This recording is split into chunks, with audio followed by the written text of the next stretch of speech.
Hey fuckers, Young Oorah here. So we got a few questions prepared for each other that we don't know about, so it's gonna be nice and organic for you. I guess we'll start off with that and then we'll other miscellaneous questions after. Sounds good. Alright, yeah, hit it. Let's see what you got. I got some stupid ass questions for you. We'll give you time to find some.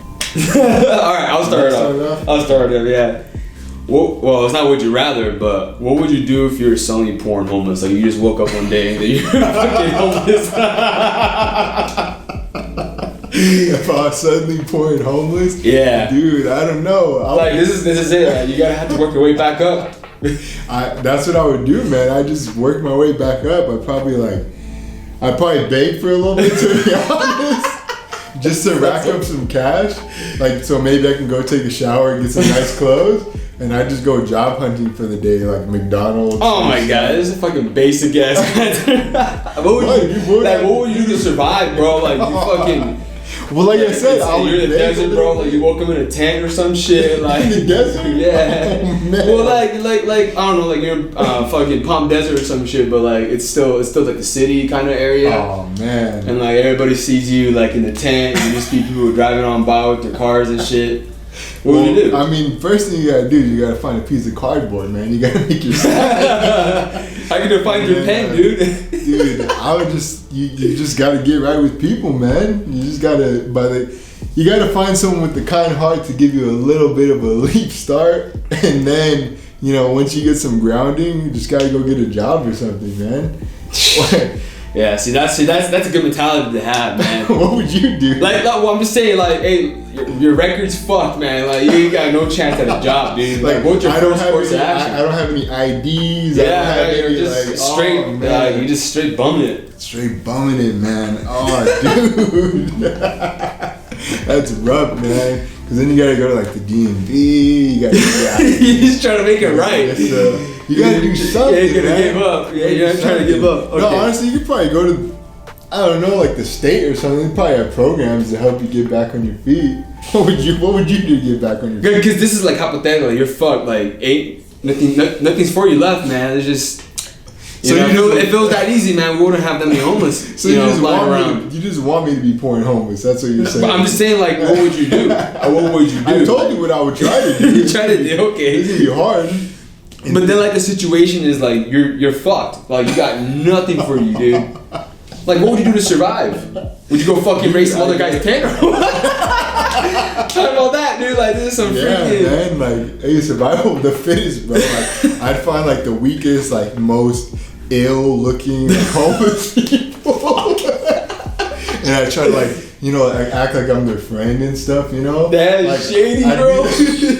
I'd be like the intelligent one, so like they all look up to me, like, oh, he knows what he's talking about, and I'm like, yeah, hey, go get some food, go steal some food from the Walmart, you go, so you're gonna have people work for you. Yeah. Shit, okay. Well, I'm the shop caller. Well, I'm out all day, getting my stuff situated. Right? Like, you go steal a tent from Target. You go get some cans of soup. you gather some firewood. Yeah, you get 10 cans, you can take one. Yeah. You can take one as your payment. You stay back here at the campsite. You stay back here at the campsite, keep an eye out for police, make sure they don't raid our area. All that stuff, man. You're gonna make this shit set up a fucking outpost, bro. It would be good for them, bro, because I would make sure like they stay off drugs and all that, because they have to be in the right state of mind if they're gonna be working for me, So already thinking like a businessman that you is, dude. Shit. I'd help them out, man. Nah, I think what I would do is I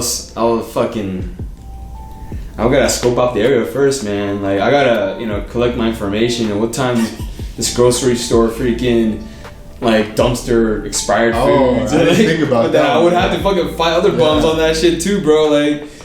Freaking, I would imagine probably do the same shit. So fuck, man, I don't know. It's kind of hard. Oh man, no, that's a good one. I didn't think about that one. Yeah, I definitely have to dumpster dive. Yeah, that's disgusting though. I'd have someone else do it for me. Like I said. Yeah, but what makes you better than him? Like if he goes dumpster diving, he's gonna be like, "What's all mine? I want to go dumpster diving, not you." And he just books it with the food. Cause I'm the enforcer. I hold the shank, like that. Oh my god. I don't know, man. I'd have to make something. Damn, dude. All of a sudden, this shit gets put into perspective. Huh? Like, fuck, I gotta get through all these motherfuckers. You gotta play dirty, too, man. Bro. Yeah. You gotta play dirty. What about water? You know, you gotta get some water. Like, it's a hot summer too, man. Hot summer. I would just find like a municipal building or something and try to sneak in there and like use a water fountain. You know. This is what I would do. Hopefully, I get like enough money on the streets, and then go pay for like a gym membership. So like I can go in there and shower and I actually do at the gym. No bullshit. Like yesterday, I was in the gym and I saw some like homeless looking dude. Like you could tell he was homeless and he was just fucking showering in the gym, dude. I was like, all right, I respect it. That's exactly what I would have done. You know, that's a solid choice. Yeah, man, you don't gotta fucking. At least he has something. You know, coming in. It's probably scary on the streets though, man. Yo, remember when we were in Los Angeles riding the scooters in Skid Row? Alright, yo. We gotta tell that story. Like, you want you tell me. Okay. So, you know, a couple years back, maybe a year or so back, we were in downtown Los Angeles visiting one of our friends because he had an apartment out there at the time. And we're like, hey, you know, let's go out, get some food, whatever. We decided it'd be a good idea if we hopped on the little rental scooters, the little rental electric scooters. So we all go hop on the birds and we roll out. And we end up taking a wrong turn and we end up on Skid Row. Oh, not a wrong turn. That friend suggested, hey, you guys want to go through Skid Row? We were like, I tried fuck it. I guess, like. I tried to say it the nice way, but yeah, he recommended that we take a shortcut through Skid Row or whatever his reasoning was. And so we get in there, and man, it was like a shark in water, dude. As soon as we got dude, LAPD, when they shine their lights out, hey, you're not supposed to be here. We're just like, okay, bye. We just fucking kept going. Dude. And then like I freaking, dude, I fell on my scooter over there because there was this car coming and shit. And then like I didn't see you stop, or you stopped out of nowhere. And then I stopped out of nowhere. I fell off my scooter, and the scooter fucking swung and hit my Achilles heel. It was like I was fucking bleeding. It was like when you're a kid and the razor scooter hits your ankle times 100. Yeah, dude. I was bleeding, and then like some homeless dude came up to me. He's like, "Hey, like it was like you better get that shit clean. It's nasty out here." I'm like, "Yeah, no shit, dude. Like I fucking know." So I fucking get back to my scooter. I try to like fucking. Like she tried to like literally escape my life, dude. I just see him like, dude, they smell blood in the water, dude. Stop, just like starting to crowd. Like, oh shit, The Walking Dead, bro. Like, let's go, dude. Let's get the fuck out of here. Oh man, so we booked it out of there. We were out of there so fast, man. Like that was a terrible. Like, you need help, man? You know, you want to like lay down the tent, patch you up real quick, man. I'm like, oh fuck no, dude. I'm good on that. Yeah. Fuck, dude. Would you say that was like one of your scariest life experiences? Dude, that was like seriously like survival instinct right there. Like I wasn't like if there was no fucking homeless or no threat around, I would have just stayed like just let me walk it off real quick. Hold on. Like, I would have been like that. But then now like this is like you gotta go now. Like you gotta fucking book it, dude. What would you say like your scariest life experience is? Like something, just anything. You know, I was just laughing the other day. Like as like crazy as it was. Remember, like so we went fucking camping and shit like that, and something was wrong with the Jeep, so I was under it. Oh. And then the Jeep started rolling back, and I was under it. And the Jeep started rolling. I guess I don't know. Yeah. It was in neutral. It was in neutral, and I forgot to put on the fucking goddamn parking brake and shit. Because you were trying to put it in neutral to see if you could turn my. Oh yeah, your drive. So I turned it. So you're under there, and you're trying to turn it, and it started getting it rolling because you forgot to put the e-brake on. Yeah, well, I thought the drive shaft would just spin freely if I put it in neutral, but nah. And then I saw you go like, oh shit! And you dragged me from the other car. I was just laughing. I was like, the way you freaked out, fucking there. I was like, oh, this is cute. You know, you're fucking scared I was gonna die. You know, get ran over. Dude, I did. As soon as I started seeing it rolling, I was like, holy shit. It dragged me out from the car. Like, I was like, holy shit, dude. That would have hurt. I would have died, bro. Yeah, man. That would have been terrible. We're out there in the desert, too. Nothing to do, man. Dude, imagine you got a fucking took me at least buddy carrying me out. I ain't gonna lie. I'll admit this now. One of the scariest moments in my life, I legitimately freaked out, was the fucking boot camp gas chamber. the Marine Corps gas really? chamber. Yeah, I freaked out in there where the fucking. Yeah. When I was like, when I walked in, I was like, fuck it, like this isn't too bad. Everybody before me is all exaggerating shit, like whatever, right? Trying to get out. And then I went in there, I was like, this isn't too bad. I feel like a little prickly feeling, you know? And then when they started saying, alright, break the seal, I'm like, yeah. And I started fucking like, oh my god, and I started freaking out, dude. I was like, holy shit, I never felt this in my fucking life before. Like, first time in my life where because I was 17 at the time, first time in my life where I felt like I'm not invincible, dude. Yeah. You know, I was like, oh shit, I'm fucking human. Yeah, man. Because, you know, you try to take a breath to see what it's like, and then it's a scary feeling, like not being able to catch your breath. Yeah. Oh, man. And knowing the fact that if you put your fucking mask back on, gotta do that shit again, I was like, fuck no. And so I started walking toward the door, and the fucking instructor blocked the door. You know, he didn't grab me, but like I was so tempted to fucking run out and shit. I remember seeing motherfuckers just like trying to run out and getting snatched back by their collar before they can make it. Yeah, or like fucking like judo trip, boom, like fucking knocking people down. And I see the next guy, like he wasn't making it easy for me. He was like fucking crying, like, oh yeah. Yeah, I started praying, dude. I was like, fuck. Yeah, I started coughing so hard, I think I threw up a little bit on the ground. Yeah, everybody did, but I did. I fucking snot everywhere, fucking eyes, like. I was coughing like so hard. Yeah. Actually, at the time it wasn't. I don't know. At the time it wasn't scary, but thinking back, oh holy shit! Like thank God it didn't happen. So I went. This motherfucker, right? Like my friend, he had like a fucking. He bought like an 80% lower from this gun show. Yeah, his fucking uncle built the fucking 80% lower. If you don't know what an 80% lower is, it's the lower receiver of an AR-15. Yeah. That has, it's not fully drilled out to like a weapon specification. Yeah, it doesn't have like the freaking mag release. It doesn't have like the it's 80%. Yeah, 80% of the lower would be. So technically, it's just a chunk of metal. Yeah, it's a chunk of metal. But so you would have to drill the holes and shit like that for the mag release. You would have to drill the holes for like the pins. All this. Well, I'm not sure. I don't fucking know. But he bought one. The holes weren't to spec, so like it was the everything, like the trigger, everything along with the freaking lower receiver was shoved in there, like just fucking forced in there. Wow. Dude, so like the trigger will fucking release on with, you know, even though it's unsafe, it would just fucking release. Wow. Yeah.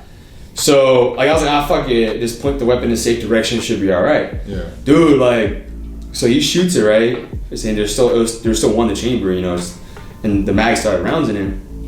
And like, no bullshit, like between you and me, and then my foot's right there. He was like, yeah, he's all telling me, boom. I was like, I went in the dirt. Yeah, I went in the dirt, like right next to my foot. And I was like, dude, I would have fucking lost my leg for sure, dude. Like at the time, I was just laughing, like, oh, you know. But like now, I think about like, dude, that was a fucking close call, dude. Because I could feel the concussion. You know, like when you feel the concussion of the round going out when you fired it. Like you feel if you're staying next to it, like the side of it, you could feel like the concussion. So that's why I felt my right foot. I was like, oh shit, dude, goddamn, bro. I was like, thank God you fucking had good habits, dude. Otherwise, I would have fucked. I would have died, dude. I know, dude. If you hit your artery or something. Yeah. Oh man. Like a really scary scenario was the first time I ever went off-roading with you when we went out to Joshua Tree. Oh, for real? Yeah, because you remember that point when we were going uphill on that really narrow road, and it was just a drop off on a cliff on the side. So, you know, I was trying to hug the wall really closely because, you know, I was scared, like on the side. And at one point, I remember I didn't see there was a rock over here kind of protruding on the lower end of the wall. And I went up it and kind of started to slide back down. And the way that it slid, it made me feel like it was just going to keep going. Oh shit! I think that's when you gunned it, right? Yeah. And that scared me, man. And then I remember I started getting really nervous because after that, because I had it in two-wheel the whole time. Because you had told me you were in two-wheel, I just thought, okay, we'll just go in two-wheel. And that was when my oil started getting hot and my dash started blinking up, and I was just all shaken up, dude, because I had that happen, and then I got my dashboard blinking and everything, so you know, I was nervous, man. Bro, I was like, that was your first trail too. That was the first trail. You know, during the trail, I was just laughing, dude. I was like, this guy's probably freaking out. I told him it was easy. I was like, yeah, put that shit in two-wheel, bro. He told me it was an easy trail. Yeah, it's considered a black diamond. But like, meaning it's one of the harder trails.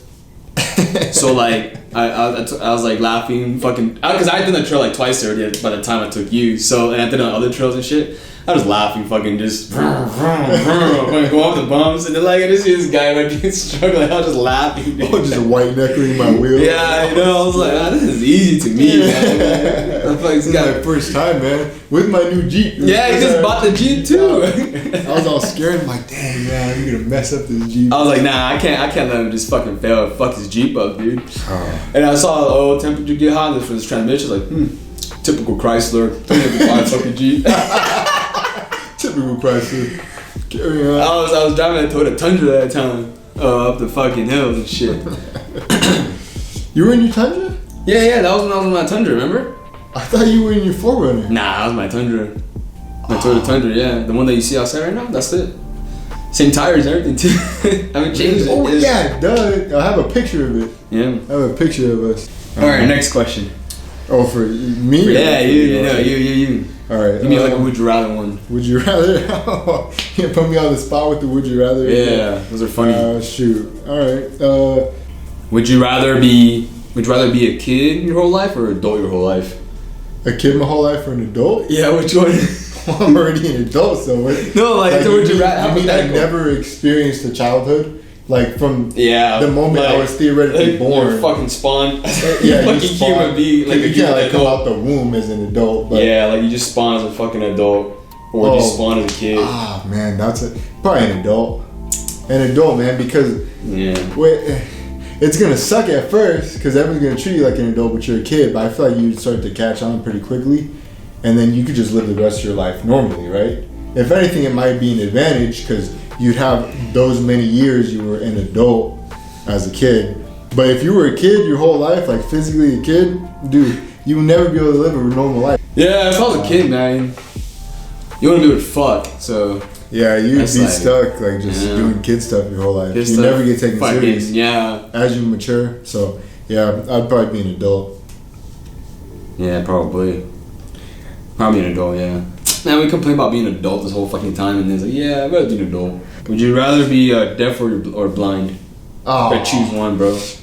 Deaf. Yeah, same here. Dude, eyesight's so vital. Yeah, man. For real, dude. I used to like music more, and then I was like, man, I'd rather be blind.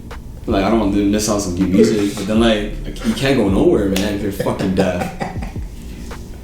Or no, I mean, blind, yeah, you can't go nowhere, you know, you gotta feel your way through life. You can't see life. Yeah. You know, like your visual sensory, like it triggers like other stuff in your brain. Like, oh, you know, looks awesome, looks fun, looks good. You know, you can see things. Mm-hmm. Yeah. Would you rather get a finger cut off and you get to pick which finger? It's like fucking Yakuza's. Yeah, you get to pick which finger. No, hey, hold up. Yeah. If you had to cut off one finger, what would it be? Alright, if you had to cut off one finger, we'll start with that. Then we can get to the next one. If you had to cut off one finger, which one would it be? You had to do it yourself. You had to cut it off yourself. Which finger would it be? For me, straight up, it'd be my pinky.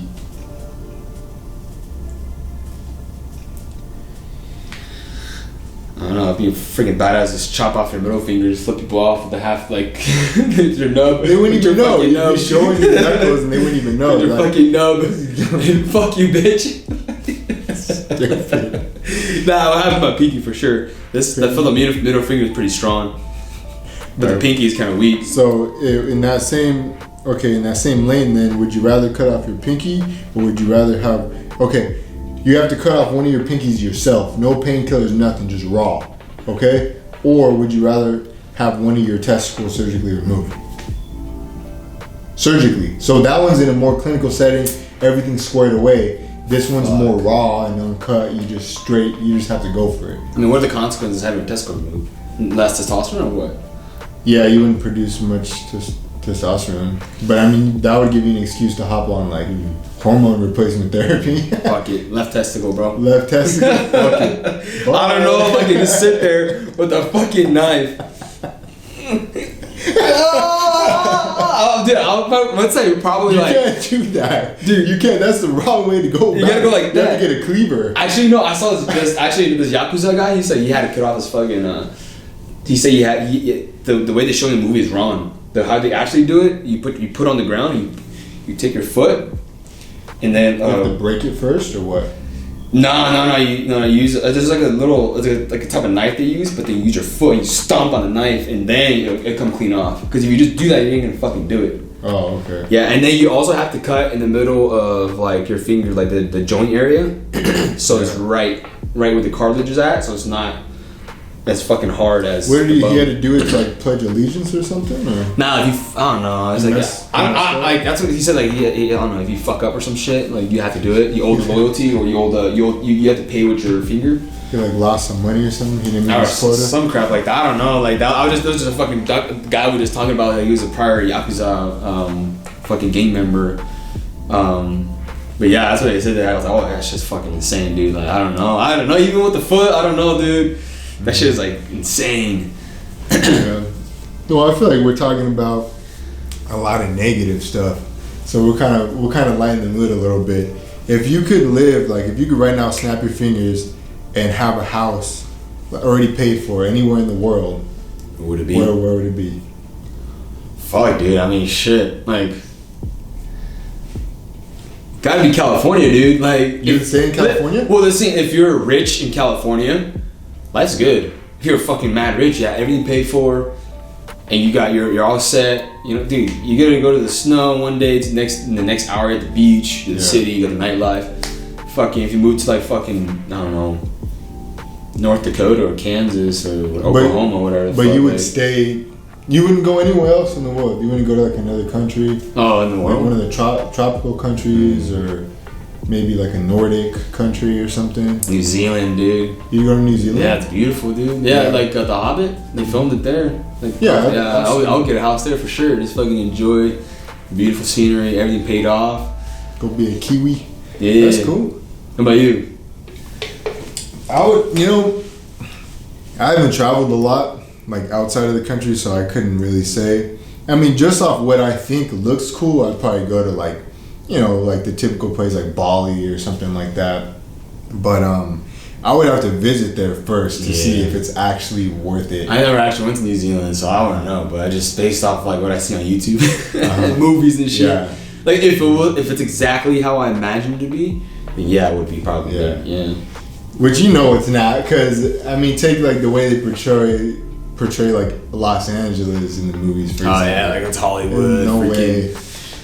Empire Bling on Netflix. I don't know if you watch it, but it's like these rich ass Asians in Los Angeles and stuff like that. They'd be like living good. Oh really? But then if you actually go to Los Angeles, like downtown LA, sure you got like $4,000 apartments for like one bed or some shit like that, or studio. But then like you walk and you just shit all over the floor and homeless sleeping on the street, you smell like piss in corners and all that. Pissing weed. I don't know. Something about the chaos though is kind of fun though. Like it's just fun. I don't know. Yeah. Something about it. I think it's just because we're used to it. Like we know California, we like it. It's pretty. We've managed to survive. Despite how expensive it is, and like, but we still have something. Like we're not like on the streets, dude. Like that would suck. Imagine like being homeless, like in the desert. Let's say you live in fucking like Riverside County or San Bernardino, dude. Like in the summertime, dude, that's hard, bro. That's like fucking hot as shit. Or like in the winter, where it's super cold.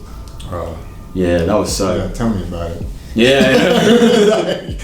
Something else I wanted to talk about, because like I always give you a lot of flack for it, like back in the day, like your old YouTube videos and stuff.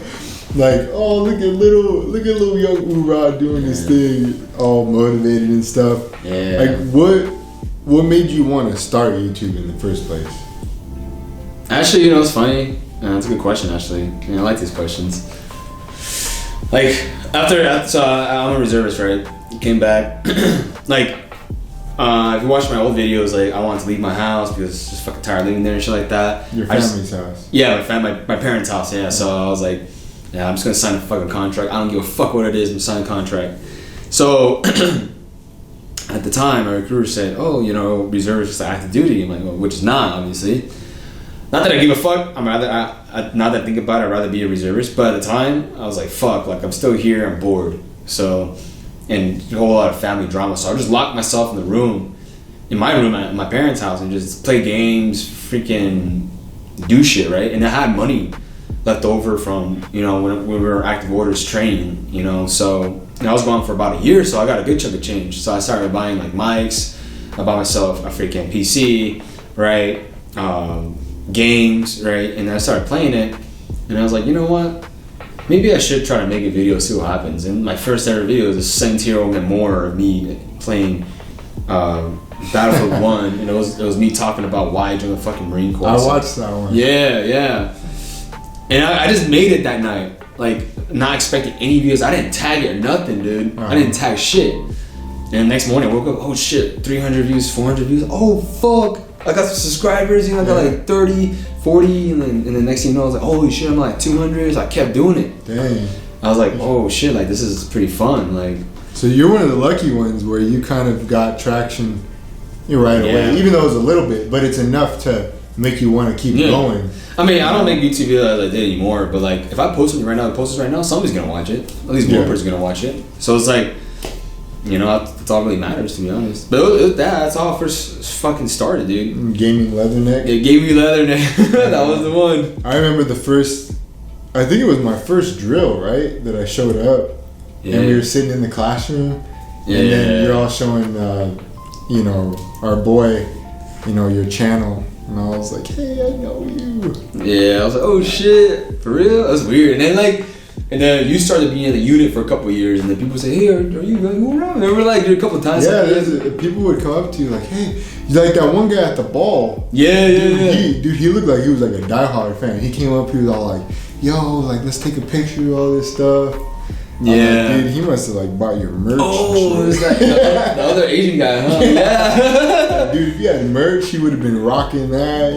Yeah. Hey, young Oorah merch? Yeah, they Oorah. Fuck they fuckers. Fuckers. Oh man. So what's this little business I've been hearing about lately? You getting in the stock market, dude? Shit, dude. Yeah, basically, I'm like a multi-billionaire investor now, you know, and I'm just kidding. Fuck. Warren Buffett. Yeah, I'm pretty much richer than Warren Buffett and shit, and Jeff Bezos, all those fucking guys, you know, like, peasants. I'm just kidding. Nah, man, I just play around with stocks and, like. But, like, more from an investment standpoint. Yeah, more for a long-term investment. Short. So obviously I'm not gonna say, you know, what I invest in, and that's for you guys to figure out, you know, how much money I have in it, right? But, you know, basically building up my portfolio to have long-term investments and short-term investments. But that's just like my side gig, you know. Like this is like how YouTube is kind of my side gig, or was my side gig, whatever. It's kind of like that. Like it's not my main income. Obviously my main income is my full-time job. But like having that on the side is pretty fucking nice, because if you got the main income, right, and you fuck up on your side income or your side gig, at least your main income will kind of cushion it, you know. But I mean, I'm at a point where it's kind of like, I kind of got it figured out. I made some bad moves when I first started out. Like I bought too expensive, and I didn't fucking know, because I didn't know like the environment, the stock market. But other than that, once I got it figured out, I found some good ones that I like. And started buying them. Hopefully I ever retire in the next freaking 20 years. Yeah, retire early. Like 40s, man. Yeah. That'd be solid. Yeah, like, I don't need to work in my 50s. You're still super young. Just fuck yeah, dude. Imagine having to work in your 40s. I know, like that's like the time where it's like, let's go fucking have fun. You know, like we can have fun now. You know, like you still got like.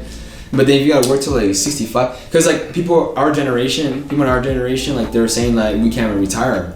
Yeah. Like until like we're in their 70s. Like fuck that, dude. Like I gotta work until I'm 70s, dude. Like I mean, my grandkids are probably like grown and shit, you know. Like, and I'm still working. It's because of these past few years of like a heightened cost of living. Yeah. You know, it takes away from your potential retirement savings, which obviously in turn makes your timeline to retire longer. Which it sucks, man. I mean, it's been happening for a long time. I remember years ago seeing on the news, like, you know, college graduates are having to move back in with their parents. And that was news at the time. Yeah. Now it's like, a normal thing. You graduate college, you go back and live at home because you don't have any other options. Yeah, I mean, I said in my previous videos too, man, take advantage of all the fucking goddamn benefits that the government will give you once you get out as a fucking veteran. Suck it up and just get through it, you know? Everything. If you got disability, claim disability, man. It's something I want to talk about. I meant to talk about in the video, but I might as well just say here. Who knows who are even watching this far? But people who have watched this far, when you're in the air, like, it doesn't matter if you're in the Air Force, Army, Navy, Coast Guard, whatever. Claim your freaking disability. Like, if you get hurt, go to medical. Get that shit documented, because when you go bring this up to the VA saying that it still hurts, it's like no questions asked. They'll give you the disability. You still gotta go get checked up, obviously, but regardless, it's a lot smoother process. I'm like past a year now, like just trying to fight my back and my knees and shit. Because I was like, oh, I'm gonna suck it up, you know. I'm gonna force myself to finish this hike. I'm gonna force myself to finish this PT. After that, oh fuck, I don't want to look stupid or look like a pussy for asking to go to medical and be on light duty. Like, nah, fuck that. Like, your leadership should be the one like saying, hey, like, if you're not gonna be fucking you're gonna stay in the Marine Corps, if you're not going to, get your disability in, because, you know, that's your Uncle Sam isn't gonna be taking care of you anymore after you get out of the Marine Corps. That staff sergeant or sergeant corporal who made fun of you, he's probably gonna end up on the street himself, man, because he's too prideful to suck it up and say, yeah, let's go to fucking medical. But so if you're in right now, or if you do go in, document everything. Even if you plan on staying in, have everything documented, because things could change on a dime, and you're not gonna stay in a full 20 like you anticipated. Yeah. You have your stuff ready to go. I know senior enlisted that are still in right now, and they've never done anything medical wise in terms of. Yeah, dude. No, So I'm not a staff sergeant she was a staff sergeant that I work with right now. Yeah. She had like sergeant majors like get out and then hit her up, say, hey, do you have like any positions that are open right now? Like, the sergeant majors were forced to retire, but then like the Marine Corps retirement wasn't enough for them, or they got a divorce, right, or some shit like that. And then they now need a job, but then they spent 20 years, I don't know, being the fucking, I don't know, I'm not talking about anybody, but fucking being in the infantry or whatever, right? Or being a fucking artillery or whatever, right? Being the same fucking job for 20 fucking years. Yeah. Hey, the reality is, man, you ain't gonna fucking find anything that's technical or that pays well if you're in those fields. So you better pick a job that's good. I mean, it's good that you can do your 4 years as an infantryman and then lat move to somebody else. Mm-hmm. And then learn a fucking skill, dude. Like, having knowledge of the logistics, supply chain, freaking quality, freaking intel, comms, anything tech related, like, or anything that gives you a fucking clearance, like, that shit will fucking set you far off of having your peers. Yeah. Don't let a recruiter tell you that your job doesn't matter, because it 100% does. Yeah. Remember, what's funny is too that staff sergeant I work with, she was a recruiter too. She's like, dude, all it is a fucking quota. You gotta meet a fucking quota. It's a quota. One of the hardest sales jobs in this country. Definitely, you see the stress it takes on recruiters. So I mean, people are gonna, cut corners when they're under a lot of pressure. Yeah, I don't know 100% details, but like, I mean, she'd be like, yeah, hey, staff sergeant so and so, we need a fucking, male Marine who is minority, right? Or we need a female Marine for this job who is a minority, or we need this number of people for to ship out. Like, it just like they need to fill. I don't think they call it a quota, but you need to make mission. They need to make mission. There, it's called making mission. Yeah, and if you don't, then it looks bad on you. You can't promote, right? I don't know, some shit like that. I don't know. Was your uncle a recruiter? No. He's a combat instructor. Yeah. But yeah, so like they would be staying there like they'll show up at like fucking 07:30, but won't leave till like freaking 22. Yeah. Doing paperwork and getting the kids, the police ready for MEPS, all this crap. Like, I don't know the details, but from what I heard, it's pretty fucking stressful. Mm-hmm. And recruiting school is actually pretty fucking hard too, I heard. But they'll say like, I don't know, like the amount you get paid, the way you're treated, and when you get out, there's really nothing, a lot for Marines. Like, all that shit, I don't know, man. It's not worth it to me. unless you take full advantage of the actual government benefits. Not like the Marine Corps themselves won't give you. It's the VA in general. If you know how to get what you rate. This concludes our podcast or our little discussion. Yeah, a little impromptu podcast session. Yeah. See where it goes. Nah, I'm not gonna say it. If you like the video, thumbs up, you do you. Remember, if you get jiggy, don't forget to rap piggy. Thanks for watching. Oorah.